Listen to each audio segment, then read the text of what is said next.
how can you discover your ancestors in Canada?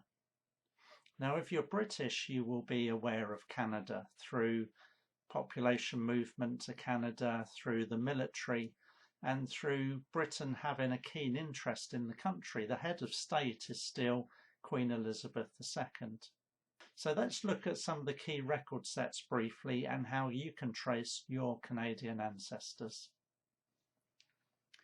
Canada, as we know it today, is formed of 10 provinces and 3 territories.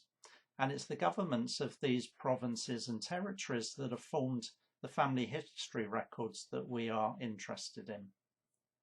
There are parish registers, there are birth, marriage and death records, BMD, also known as vital statistics, and land records, just like Britain.